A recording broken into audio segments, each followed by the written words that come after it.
नमस्कार। आज हम समझेंगे भगवत गीता का दूसरा अध्याय सांख्य योग की। यह वही अध्याय है जहाँ अर्जुन का मोह टूटता है और श्री कृष्ण जीवन का सबसे महान सत्य बताते हैं कि आत्मा अमर है, शरीर नश्वर है और कर्तव्य ही मनुष्य का धर्म है। इस वीडियो में आप जानेंगे अध्याय 2 का सरल और स्पष्ट अर्थ जो आपके जीवन को नई दिशा देगा।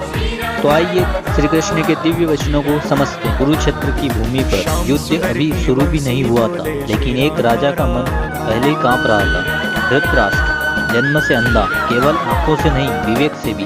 उसके मन में एक ही प्रश्न गूंज रहा था, क्या मेरे पुत्र अब भी युद्ध करने के उत्तरदायित्व का निर्वहन कर पाएंगे?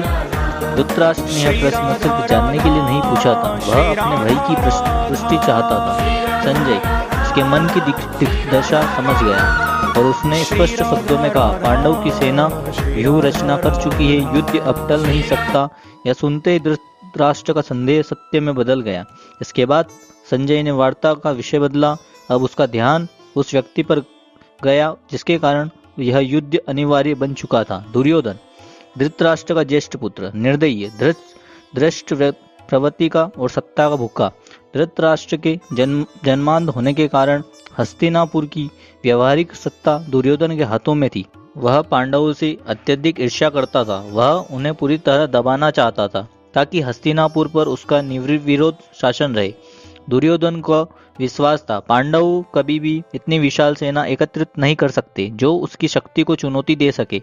उसके लिए यह युद्ध पहले ही जीता जा चुका था, लेकिन जब कुरुक्षेत्र की भूमि पर उसकी दृष्टि पांडव की विशाल सेना पर पड़ी तो उसका आत्मविश्वास डगमगा गया। उसकी गणनाएं गलत थी, उसका अहंकार हिल चुका था। जो युद्ध उसकी शर्तों पर होना था जब उसके नियंत्रण से बाहर था। दुर्योधन व्याकुल हो गया, हतोत्साहित हो गया और यही पहली बार स्पष्ट हुआ। युद्ध से पहले ही वह भीतर से डर चुका था। जो स्वयं को अजय समझता था वह अब आश्चर्य खोज रहा था। इसी भय के कारण दुर्योधन अपने गुरु द्रोणाचार्य पास गया। बाहर से आदर का प्रदर्शन, लेकिन भीतर से चिंता और असुरक्षा। वह सम्मान देने नहीं, आश्वासन लेने आया था।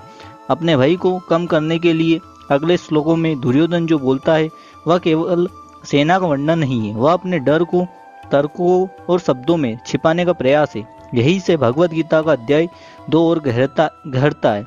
कुरुक्षेत्र का युद्ध केवल अस्त्रों का संघर्ष नहीं था, यह अहंकार और विवेक का युद्ध था, भय और धर्म का युद्ध था। और अध्याय 2 हमें यह सिखाता है, जो भीतर से हार जाता है वह युद्ध शुरू होने से पहले ही पराजित हो जाता है। यह अंत नहीं है, यही भगवत गीता का सच्चा संदेश आरंभ होता है।